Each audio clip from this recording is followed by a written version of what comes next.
गुरुदेवो महेश्वरा गुरु साक्षात् परमं तस्मै श्री गुरुवे नमः।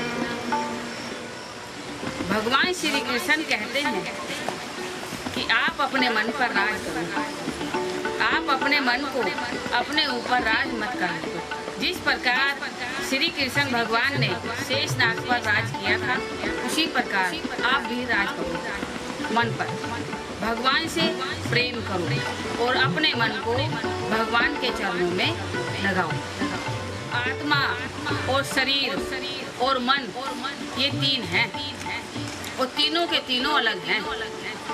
आत्मा अमर है, जो कभी ना मरती है ना जीती है। शरीर मरता है, बार बार मरता है और बार बार जन्मता है। और मन चंचल है। मन हमारा चंचल है, जो बेलगाम घोड़े की तरह वायु से भी दौड़ता रहता है। मन हमें हमेशा गिराने की ही बात करता है। अगर हम विचार करें तो मन हमें पल पल पर गिराता है। मन ही हमें गिराता है और मन ही हमें उठाता है।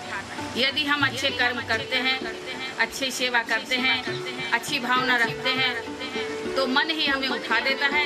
और यदि हम किसी के साथ गलत करते हैं, दुर्व्यवहार करते हैं, किसी को दुख करते हैं, देते हैं, किसी को पीड़ा देते हैं, तो वही मन हमें गिरा देता है।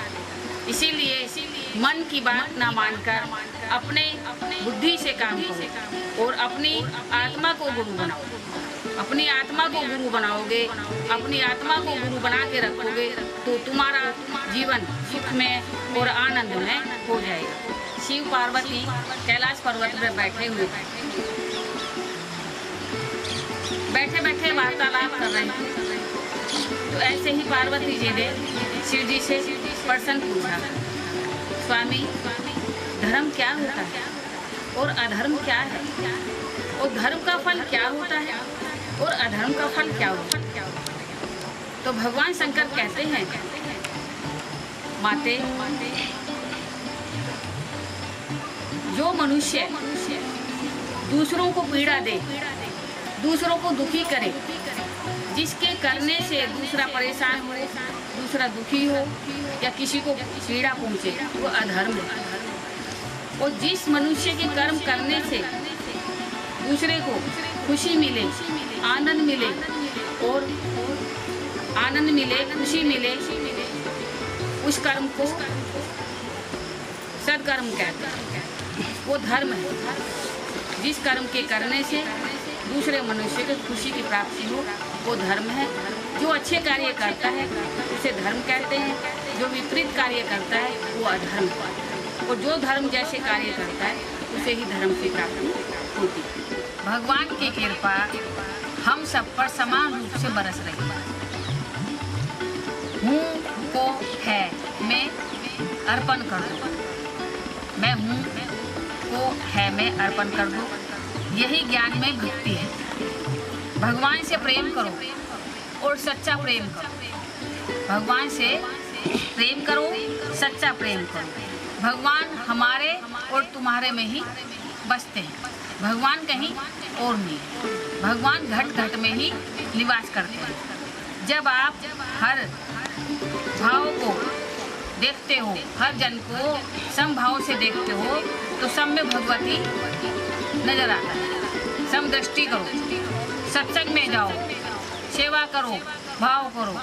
जैसे खुशी मिलती है, सत्संग में जाके जो आनंद की प्राप्ति होती है वो बताई नहीं जा सकती। हम लोग सत्संग में जाते थे, सुनते थे और आनंद की प्राप्ति होती थी।